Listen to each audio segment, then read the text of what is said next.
precious blood of Jesus Christ. Nous sommes là pour les 40 minutes d'entretien sur la parole de Dieu autour du thème « Une expérience personnelle avec Dieu ». Mesdames, messieurs, merci d'avoir choisi Dimension prophétique.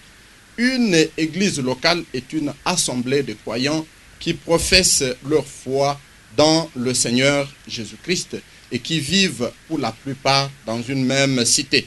Ils se rencontrent en son nom pour adorer, célébrer les baptêmes et la Sainte Seine, pour adorer, prier, louer Dieu, jouir de la communion fraternelle, témoigner, participer au ministère de la parole, à l'enseignement et au progrès de l'évangile. Quelle relation y a-t-il entre Dieu et l'Église? Comment Dieu traite-t-il avec l'Église? Et quelle Église locale, dans quelle Église locale, je voulais dire, devrons-nous aller pour adorer? Pour débattre du sujet, avec Prince Watini à ma droite, nous recevons le pasteur Yves Kalombo pour qu'ensemble nous puissions entrer en profondeur. Pasteur Yves, bonsoir. Bonsoir. J'avais déjà dit aux téléspectateurs indirectement que je ne suis pas seul. Prince est avec moi. Pasteur Yves, l'expérience personnelle avec Dieu ou une expérience personnelle avec Dieu. La première question, quelle relation il y a entre Dieu et l'Église? C'est une très belle question. Nous savons tous que lorsque le Seigneur, dans Jean chapitre 11, on nous parle que Dieu avait la mort de Jésus, c'était pour que Dieu puisse rassembler en un seul corps les enfants de Dieu dispersés. Donc la première chose, l'Église est une famille de Dieu. Voilà, la plus grande des relations, c'est celle-là. Parce que là, il rassemble tous ceux qui croient en lui, etc. Ceux qui ont embrassé la foi chrétienne. Nous voyons par exemple la Pentecôte, après que Pierre ait prêché, la Bible nous dit qu'il y avait à peu près, n'est-ce pas, 3000 personnes qui étaient converties. C'est comme dit l'Écriture. Et on nous déclare au verset 41 du chapitre 2 là, on nous dit, ceux qui acceptèrent sa parole furent baptisés. Et en ce jour-là, le nombre de disciples augmenta d'environ 3000 âmes. Alors on nous dit, ils persévéraient dans l'enseignement des apôtres, dans la communion fraternelle, dans la fraction des pains et dans les prières. Donc là, nous voyons que l'Église est un cadre dans lequel Dieu a trouvé bon de rassembler tous ceux qui embrassaient la foi en Jésus-Christ. Et c'est dans ce cadre-là qu'ils peuvent maintenant échanger à propos de leur foi et pratiquer leur foi, etc. Donc c'est ça vraiment dans un premier temps. Donc l'Église vraiment c'est la famille de Dieu, c'est la maison de Dieu. Et c'est cela. Voilà un peu. Le rassemblement, excuse Prince, le rassemblement de ceux qui croient en Dieu.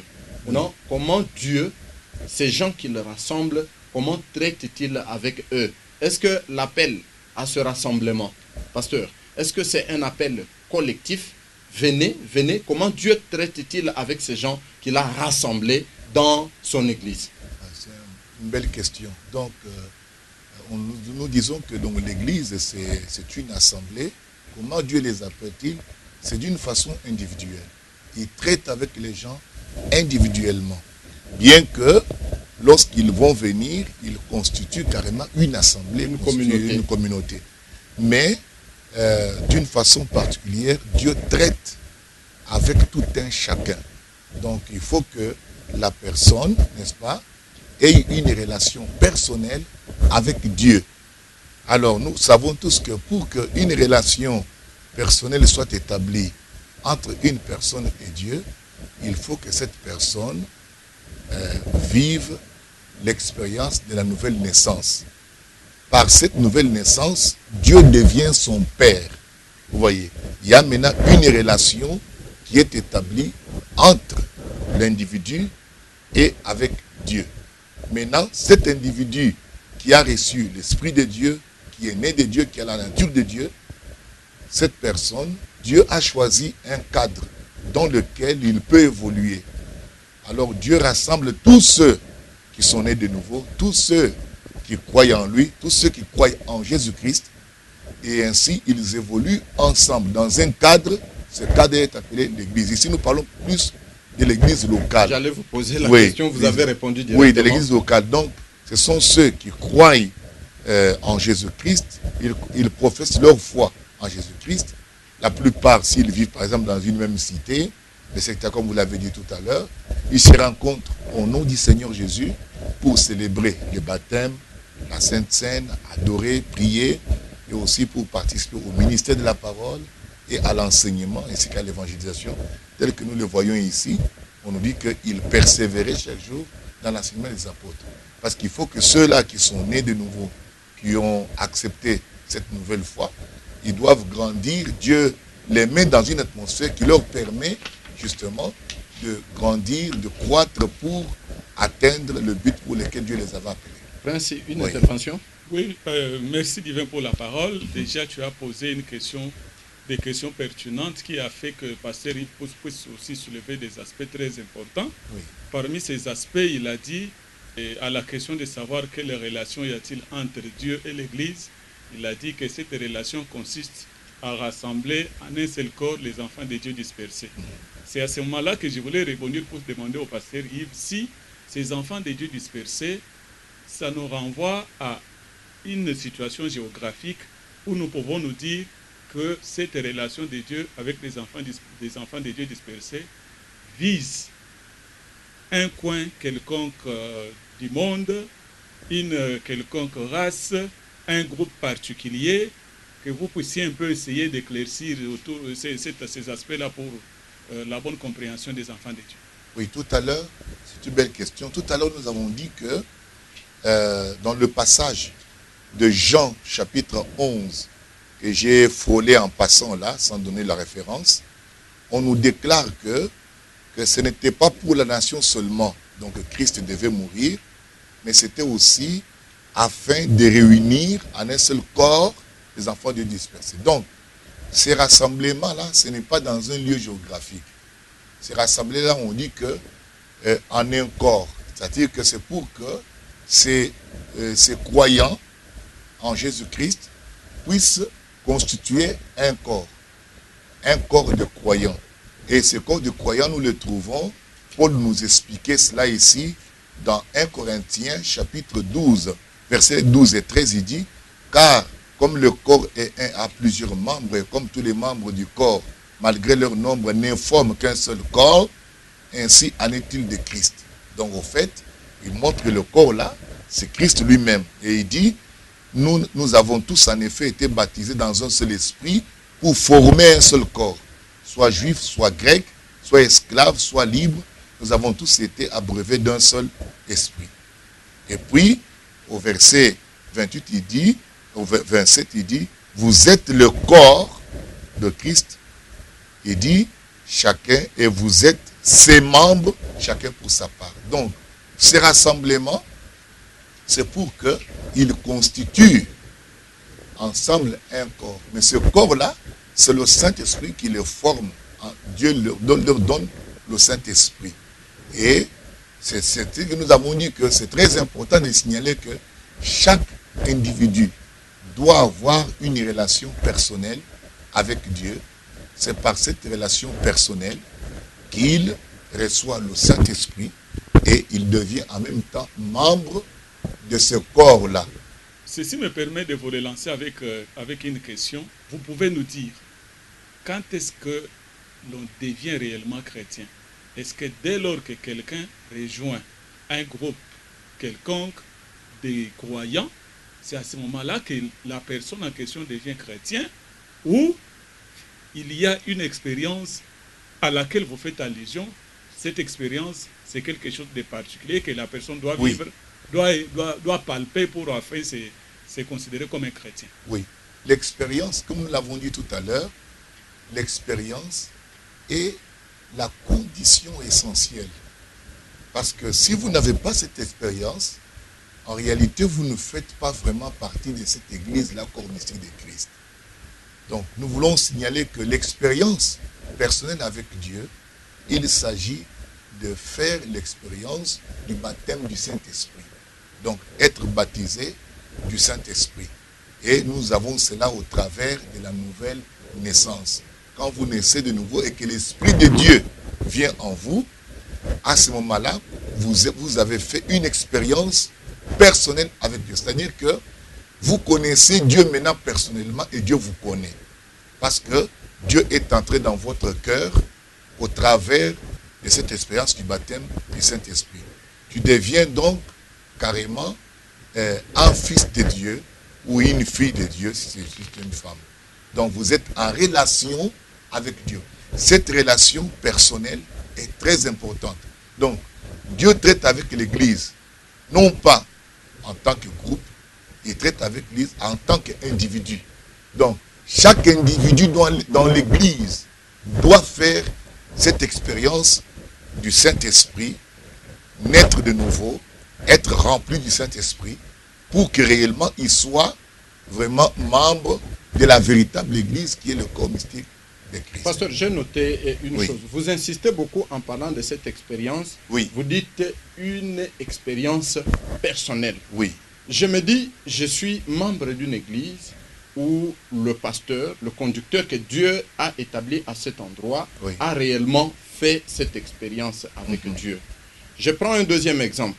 Je suis votre fils à vous, votre fils biologique. Oui. Vous êtes mon papa, vous avez fait cette expérience-là avec Dieu. Je suis obligé, moi aussi, de faire la même expérience où votre expérience à vous, mon papa, votre expérience à vous, mon pasteur, me profite aussi. Tout à fait, c'est une belle question. Nous voulons montrer que l'expérience avec Dieu, nous avons dit là-bas, c'est une expérience personnelle. C'est pourquoi le mot personnel est vraiment souligné. Parce que c'est d'une façon individuelle. Oui. Nous allons prendre, nous prenons par exemple Abraham.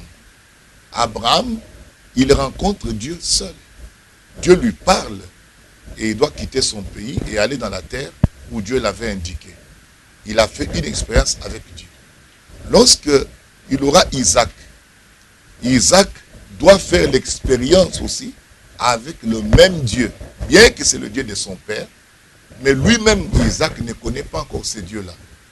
Il va connaître ce Dieu-là au travers d'une expérience. Dieu va lui apparaître et c'est ainsi qu'il va connaître Dieu. Bien que Dieu là, c'est le Dieu de son père. Vous voyez. La même chose continuera même avec Jacob. Jacob également. Lorsqu'il va dormir quelque part alors qu'il fouillait son frère Ésaü, nous voyons qu'il a eu un songe et dans ce songe, il a vu l'échelle qui touchait le ciel et que Dieu lui dit que je suis le Dieu de cet endroit, je te donnerai cet endroit.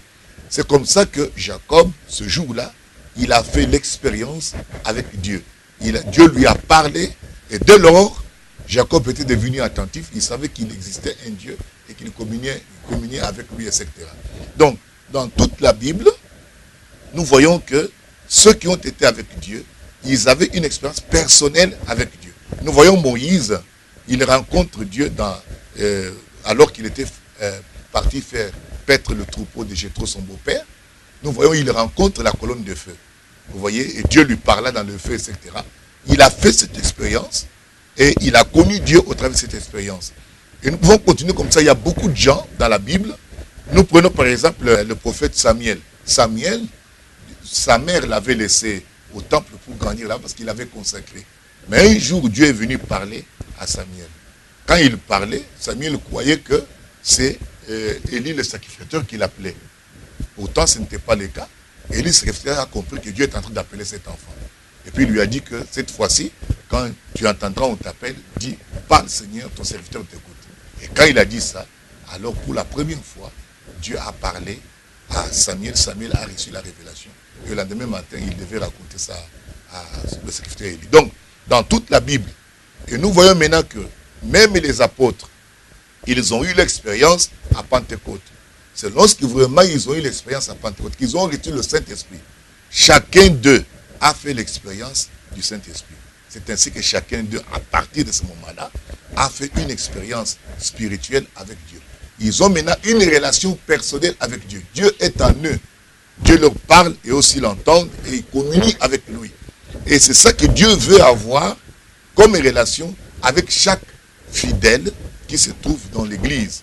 Une relation personnelle. Donc, nous avons dit que Dieu traite d'une façon individuelle. Si votre fils n'a pas fait la même expérience avec vous, il n'a pas de relation avec Dieu. Il faut que votre fils fasse aussi cette expérience du Saint-Esprit. Votre pasteur, même si lui, il avait fait l'expérience du Saint-Esprit, cela ne compte pas pour vous. C'est pour lui. Vous devez, vous aussi, des membres de cette assemblée-là, de l'église, des gens qui viennent là-bas, vous devez avoir une relation personnelle avec Dieu en acceptant Christ personnellement comme votre Seigneur et Sauveur et ensuite en faisant l'expérience du baptême du Saint-Esprit. À ce moment-là, vous êtes maintenant en relation avec Dieu. Donc nous sommes ici pour montrer que Dieu traite avec des individus. Dieu ne traite pas avec les organisations. Quelle que soit votre organisation, elle est grande, elle est petite, elle est riche, elle est comment, Dieu ne traite pas avec votre communauté-là, avec votre organisation-là. Dieu traite avec des individus. L'individu seul doit connaître Dieu, être en relation avec Dieu, et c'est comme ça qu'il l'adore, il prie et sait qu'il est en communion avec Dieu. Prince, apaisez-vous un petit moment. Chers enfants de Dieu, cet entretien avec le pasteur Yves Kalombo dans Dimension prophétique, c'est autour du thème « Une expérience personnelle avec Dieu ». Et si vous nous avez pris en cours, nous sommes donc en train d'échanger avec le pasteur qui fait comprendre à vous tous qui êtes en train de nous suivre que vous pouvez bien appartenir à une communauté, mais la chose que Dieu poursuit le plus, c'est que vous puissiez avoir une expérience personnelle avec lui. Prince, tout à l'heure, il y avait une intervention. Oui, je voulais demander au pasteur Yves, il y a des gens, évidemment, des enfants de Dieu qui ont connu l'expérience personnelle avec Dieu, et il y en a d'autres qui aspirent à une expérience personnelle avec Dieu. Mais que peut-on dire aux enfants de Dieu qui sont en train de nous suivre? Est-ce qu'il y a un moyen de dire que ceux qui ont déjà vécu cette expérience sont des ayants droit, et ceux qui n'ont pas encore vécu cette expérience n'ont pas droit, ou carrément, dites-nous, est-ce qu'il y a des frontières à vivre l'expérience personnelle avec Dieu? Oui, si nous pouvons dire un mot là-dessus, l'expérience avec Dieu est une expérience universelle. Elle n'a pas de couleur, elle n'a pas de frontières. Elle n'a ni de limites de race, ni de limites de tribus, ni de limites d'organisation ou de communauté. N'importe qui dans le monde, toute personne qui accepte le Seigneur Jésus-Christ comme son Seigneur et son Sauveur est un candidat potentiel à faire une expérience avec Dieu. Parce que croire seulement, ce n'est pas suffisant. Mais Dieu confirme votre foi en vous donnant le Saint-Esprit. Le Saint-Esprit, au fait, c'est Christ, l'Esprit de Dieu, qui vient habiter en vous. La Bible dit, votre corps est le temple du Saint-Esprit. Donc le Saint-Esprit habite en nous. Donc, cela montre que cette personne maintenant, quand le Saint-Esprit habite en toi, tu as une relation maintenant personnelle avec Dieu. Dieu te connaît personnellement. Maintenant, les actions de la parole peuvent maintenant agir en toi. Tu commences à comprendre le sens des Écritures. Pourquoi c'est écrit? Puis tu commences à obéir à Dieu. Parce que quelque chose s'est passé. Il y a eu une expérience avec Dieu. Tu es en communion avec lui. Tu as maintenant sa nature. Tu peux maintenant l'écouter. Tu peux maintenant lui obéir. Sans cela, il n'y a pas moyen. Donc, là, nous voulons faire comprendre que l'essentiel, c'est cette expérience du baptême du Saint-Esprit. Alors, le baptême du Saint-Esprit, c'est une expérience personnelle, c'est une expérience individuelle. Elle n'a pas de frontières. Que tu sois catholique, que tu sois protestant, que tu sois baptiste, que tu sois branhamiste, que tu sois dans n'importe quel endroit. Si dans ton cœur tu es sincère et tu as accepté le Seigneur Jésus-Christ, tu es un candidat tout fait pour faire cette expérience du baptême du Saint-Esprit. C'est que le pasteur est en train de dire, je trouve un peu particulier. Vous avez cité à la fin les frères qui fréquentent des assemblées où il est régulièrement présenté William Marion Branham. Et ils ne reconnaissent pas la liste que vous venez d'étaler, qu'ils ont eux aussi droit à l'expérience personnelle avec Dieu. Et ils les considèrent comme étant des païens ils n'ont pas droit à cela. Non, c'est une erreur de leur part, parce que la parole dit quoi?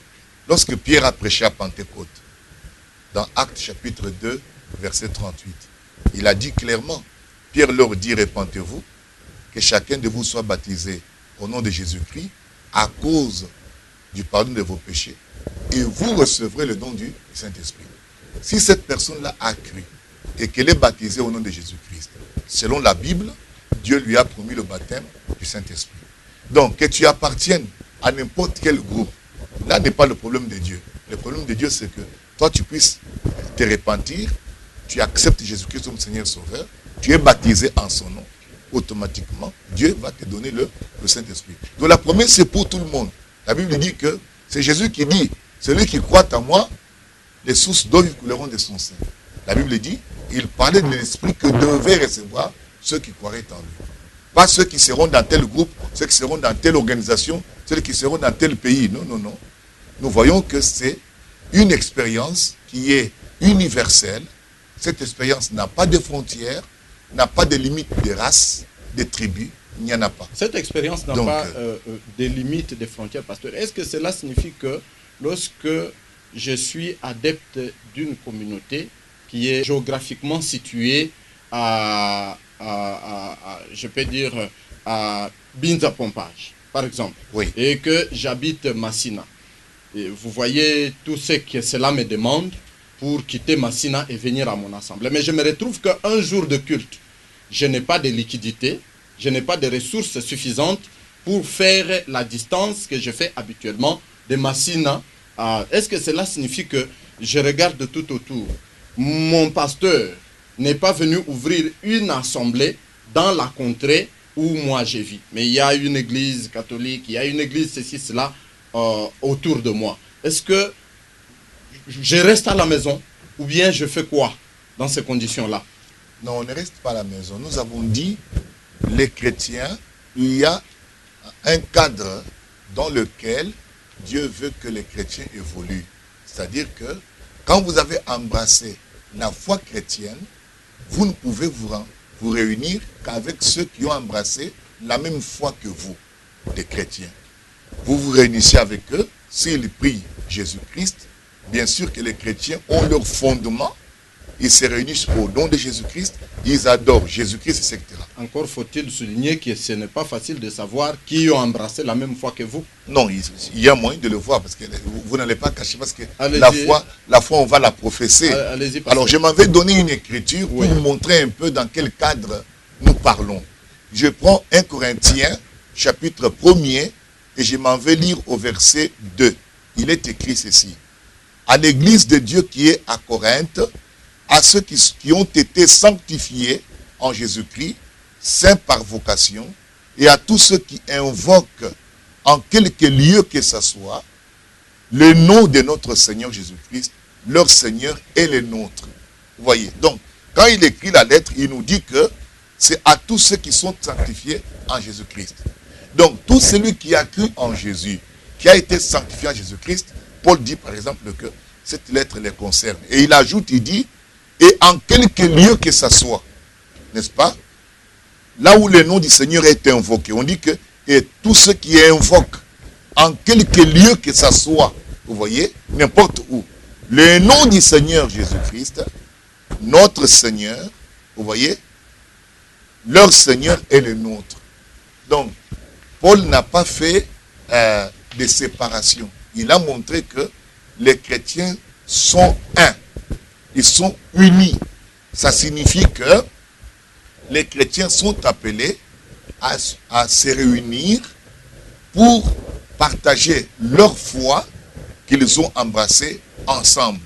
Maintenant, si j'habite, comme vous avez dit tout à l'heure, plus loin que mon assemblée locale, il y a d'autres chrétiens aux alentours, d'autres communautés chrétiennes, qui réellement, s'ils adorent Jésus-Christ, s'ils confessent la même chose que je trouve ici dans les Écritures, Paul dit ici, leur Seigneur est le nôtre.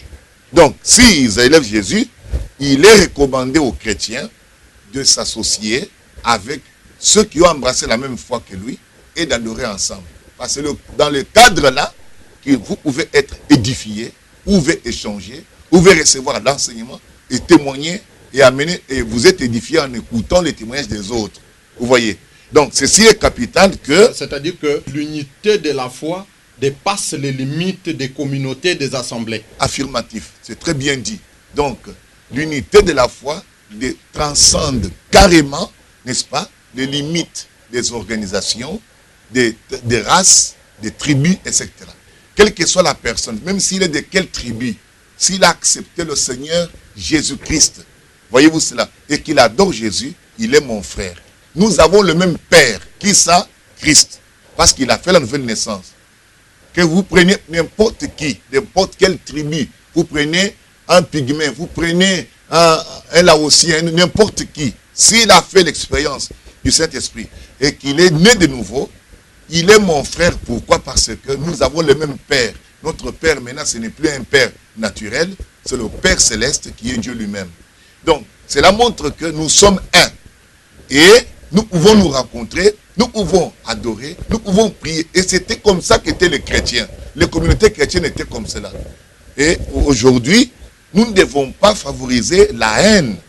Vous voyez, la rupture que nous voyons au milieu de beaucoup de gens. Et c'est vraiment, cela montre qu'il y a une sémence fausse qui est passée quelque part. Parce que Jésus a dit, si vous vous aimez les uns les autres, à ceci tous connaîtront que vous êtes mes disciples. Vous voyez, donc, ceci est capital. Parce que nous devons savoir nous réunir pour pouvoir quoi? Pour partager justement notre foi. Ceux qui ont embrassé la même foi doivent se réunir et c'est ça l'assemblée locale. Vous voyez.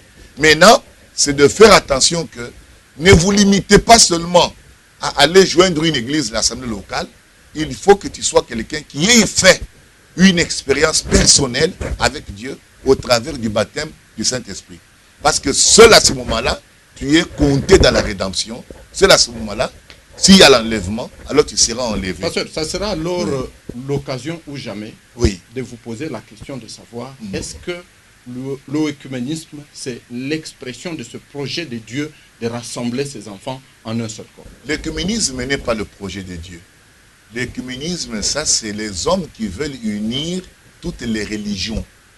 Vous voyez cela? Oui, mais c'est ça. Ce n'est pas ce que vous avez lu. Ce n'est pas ça que ce n'est pas la même enfants chose. de Dieu se réunissent en un seul corps. Ce n'est pas la même chose. Ici, rassembler toutes les religions. Prenons par exemple la religion islamique. Vous allez la réunir avec le christianisme. Comment?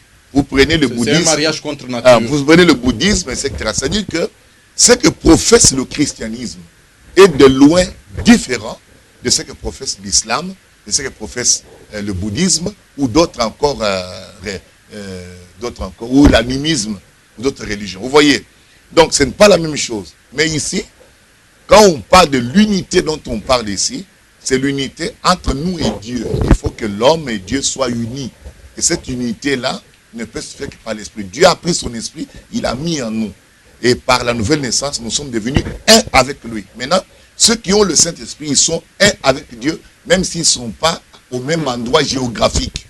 Vous voyez, même s'ils ne sont pas au même endroit géographique. Donc quelqu'un qui, par exemple, qui se trouverait en Tanzanie ou bien au Zimbabwe là-bas, et que vous êtes ici, si cette personne a le Saint-Esprit, et que toi, si tu as le Saint-Esprit, vous êtes un. Vous voyez cela? Maintenant, les chrétiens ne peuvent pas, ayant le même esprit, ils ne peuvent pas se combattre. Ils ne peuvent pas se tuer. Parce qu'ils ont le même esprit. Nous voyons Pierre et Paul, quand ils se sont rencontrés, ils se sont embrassés. Pourtant, Paul n'a pas été avec eux. Mais Paul a reçu la parole de Dieu après. C'est ce niveau-là que je voulais même moi aussi vous poser la question de savoir quelles sont les caractéristiques, les points essentiels qui peuvent nous permettre à un enfant de Dieu, dès qu'il est en face d'un chrétien comme lui, qu'il puisse vraiment reconnaître que celui-ci, c'est vraiment mon bien-aimé, il a fait l'expérience personnelle avec le Seigneur, il a la même sémence qu'il y a en moi, je vais l'embrasser et je suis en sécurité. Pasteur, n'oubliez pas qu'actuellement, l'Église de Dieu est caractérisée par l'hypocrisie. Ce n'est pas totalement comme ce fut dans le temps, mais aujourd'hui, vous allez embrasser quelqu'un qui vous dit « je suis enfant de Dieu », mais en réalité, il ne l'est pas. Et après un moment, vous avez l'autre... Bon, nous ne pouvons pas dire grand-chose. C'est-à-dire que Jésus a dit quoi? Jésus nous a dit « vous les reconnaîtrez à leurs fruits ». C'est simple que ça. Jésus n'est pas allé très loin pour essayer de donner une série de caractéristiques que vous allez commencer à voir à travers l'individu. Non. Il a dit tout simplement que tout bon arbre produit de bons fruits et un mauvais arbre produit de mauvais fruits. Vous voyez. Maintenant, ce que nous voulons dire à nos amis qui veulent dire que voilà, si quelqu'un n'accepte pas Frère Branham, alors il ne peut pas avoir le Saint-Esprit. D'accord, mais maintenant nous allons leur poser la question. Branham a eu le Saint-Esprit comment? Branham a eu le Saint-Esprit. Il est allé trouver d'autres pasteurs, des pasteurs noirs d'abord, des pentecôtistes, qui priaient pour les gens, pour que les gens reçoivent le Saint-Esprit. Branham aussi est venu aussi là-bas. Il n'est pas né avec... Non, il ne peut pas naître avec le Saint-Esprit, non. Il est venu, lui aussi, on lui a imposé les mains, il a reçu le Saint-Esprit comme tous les autres. Il est tombé même par terre là-bas. Et c'était des pasteurs noirs qui ont prié pour lui. Vous voyez? Alors, il n'est pas né avec le Saint-Esprit, parce que nous voyons même Paul, le premier messager, comme ils disent. Maintenant, Paul, au moment de recevoir le Saint-Esprit, on nous a dit que c'est Ananias qui est venu prier pour Paul. Et c'est Paul a reçu le Saint-Esprit. Donc, nous voyons que cette expérience, n'importe qui peut la vivre, n'est-ce pas? Et Frère Branham, il était d'abord baptiste dans une église baptiste. Oui. Mais après, il est allé chez les pentecôtistes, on a prié pour lui, il a reçu le Saint-Esprit. Le Saint-Esprit, c'est pour tout le monde. Que tu sois catholique, que tu sois n'importe qui. Si tu crois jusqu'à tu viens seulement, tu remplis les conditions. Tu acceptes Christ. Seulement ta foi. Dieu est dans l'obligation de te donner le Saint-Esprit. Donc, le baptême du Saint-Esprit, c'est lorsque le Saint-Esprit tombe en toi. Comme cela est arrivé à Pentecôte. Là. Ils se sont mis à parler en d'autres langues selon que l'Esprit leur donnait de s'exprimer. L'Esprit de Dieu était en eux. Cette expérience-là, chaque personne, chaque chrétien doit avoir vécu ça. Quand vous avez vécu ça, alors vous êtes vraiment un véritable chrétien. Vous êtes un membre du corps de Christ. Dans ces conditions-là, oui. Pasteur, quelle est la place, je vais dire, que nous donnons à la communauté locale, ou quel est le rôle maintenant reconnu à la communauté locale? La communauté locale a le rôle, tout simplement, d'entretenir la flamme du Saint-Esprit que vous avez reçue par votre expérience, par l'enseignement de la parole, le ministère de la parole, par la communion fraternelle, parce que c'est un cadre où vous échangez avec les autres, où vous partagez avec les autres, vous êtes témoin de Christ. Donc, la communauté locale sert d'encadrement, sert d'encouragement, sert de soutien spirituel, parce que là, vous avez des prières, vous avez des consolations, vous avez des chants, etc. C'est le cadre que Dieu a choisi et qu'il a trouvé meilleur pour que cette personne qui a fait l'expérience du Saint-Esprit puisse grandir et aller de l'avant. Vous voyez, c'est ça réellement le... Je vois Prince qui s'empresse de manière transitoire. Est-ce que, pasteur, cela signifie, parce que tout à l'heure, nous avons posé la question de savoir, est-ce que cette expérience peut aussi aller à quelqu'un qui ne fréquente aucune assemblée? Vous n'êtes pas allé par quatre chemins, vous avez dit oui, si il lui est présenté l'évangile et qu'il croyait qu'il remplissait les conditions, il peut recevoir. Mais est-ce que cela signifie que même après avoir reçu le Saint-Esprit, l'expérience dans ces conditions-là, Dieu doit quand même vous conduire vers une communauté vous devez avoir, vous pouvez à vous rester sans fréquenter aucune communauté? Non, vous devez aller communier avec les autres. La Bible dit ici que, verset 41, acte 2, on nous dit ceux qui avaient accepté sa parole furent baptisés, etc. On dit, ils persévéraient dans l'enseignement des apôtres, dans la communion fraternelle et dans la fraction du pain, dans les prières. Donc il faut rester dans une atmosphère pour ne pas étouffer la sémence. Oui. Parce que la parole de Dieu, elle est en vous. Dieu a trouvé un cadre où vous pouvez évoluer. Et il faut persévérer dans l'enseignement, etc. Donc cette personne, comme vous avez dit, qui était isolée, qui a pu être contactée par quelqu'un qui a reçu le Saint-Esprit, après avoir tout ça, entendu la parole, cette personne a l'obligation, a le devoir de joindre une communauté qui a la même foi que lui, qui croit en Jésus-Christ, qui adore Jésus-Christ, etc. Et quoi, avec eux, partager, etc., etc. Vous voyez. Donc nous voulons dire aux gens qu'on n'essaye pas de faire des restrictions contre ceux qui veulent avoir le Saint-Esprit. Le Saint-Esprit n'appartient à aucune assemblée. Vous voyez cela? N'appartient à aucun groupe. Et puis ce n'est pas l'homme qui donne le Saint-Esprit. Les pasteurs ne le donnent pas, le prophète ne le donne pas. Personne ne le donne. Celui qui donne le Saint-Esprit, c'est Jésus-Christ. Jean-Baptiste a dit, celui qui vient après moi, il vous baptisera du Saint-Esprit. Parlant de Jésus-Christ. Si Jésus-Christ t'aime, vous l'avez accepté, il vous baptisera du Saint-Esprit. Donc on n'essaye pas de dire aux gens, voilà, vous n'avez pas, parce que vous n'êtes pas dans notre église. Non, non. Donc, ça dit que les organisations, les communautés, ça n'a rien à voir. L'expérience du Saint-Esprit est universelle, voyez, elle n'a pas de frontières, elle n'est limitée ni par la tribu, ni par les races, ou quoi que ce soit. C'est toute personne qui, de tout son cœur, s'il croit en Jésus-Christ, il peut faire l'expérience du Saint-Esprit. Après avoir accepté Jésus-Christ comme votre Seigneur et Sauveur, on vous a baptisé au nom de Jésus-Christ, vos péchés sont pardonnés. Il reste une expérience à faire. C'est le baptême du Saint-Esprit. Pierre dit quoi? Pierre dit que répentez-vous, que chacun de vous soit baptisé au nom de Jésus-Christ. Et il ajoute, et vous recevrez le don du Saint-Esprit. Il dit, car la promesse est pour vous, pour vos enfants et pour tous ceux qui sont au loin. Quelle promesse? La promesse du Saint-Esprit. Parce que Jésus, il est dit là-bas que moi je vous baptise d'eau, mais celui qui vient après moi, vous baptisera du Saint-Esprit. Donc la promesse du Saint-Esprit, elle est vraiment une promesse pour tout enfant de Dieu, toute personne, n'est-ce pas, qui croit, qui vient, qui se répand, il va le recevoir. Une promesse pour tout enfant de Dieu. Pasteur, aujourd'hui, nous avons eu un entretien très enrichi autour du thème « Une expérience personnelle avec Dieu ». Dans 40 minutes, les enfants de Dieu vous ont suivi. En peu de mots, qu'est-ce qu'ils peuvent retenir? Ils doivent retenir ceci. C'est-à-dire que ne vous contentez pas, n'adhérez pas à une église et puis vous laissez aller comme cela. Non. Vous devez personnellement avoir une relation personnelle avec Dieu, une expérience. Cette expérience-là, nous appelons cela le baptême du Saint-Esprit. C'est-à-dire qu'après avoir accepté Jésus-Christ comme votre Seigneur et Sauveur, vous devez personnellement vous attendre à recevoir le Saint-Esprit dans votre vie. Nous allons encore dire une chose. Pour ceux-là qui pensent que Branham les sauve, c'est faux. Frère Branham a fait l'expérience du Saint-Esprit. Et il a fait cette expérience-là parce que lui aussi, il est allé chez les pentecôtistes. On lui a prêché cela, on lui a imposé les mains. Il a reçu le Saint-Esprit. Et toi qui penses qu'il faut prier Branham, c'est faux. Il faut que tu fasses l'expérience du Saint-Esprit. Dès que tu reçois le Saint-Esprit, la Bible dit que quand le Saint-Esprit viendra, voyez-vous, il me glorifiera. Il prend ce qui est à moi et vous annoncera. Donc le Saint-Esprit, dans votre cœur, vous apprendra à adorer le Père. Parce que l'adoration est due au Père.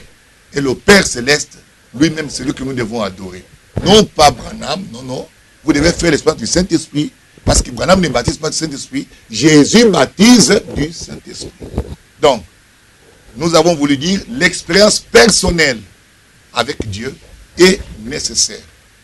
N'adhérez pas seulement à l'église. C'est bien d'aller dans nos communautés. Nos communautés sont là pour nous soutenir dans l'expérience que nous avons eue avec Dieu. Voyez-vous cela? En nous apportant la parole, en fraternisant avec les autres, en partageant.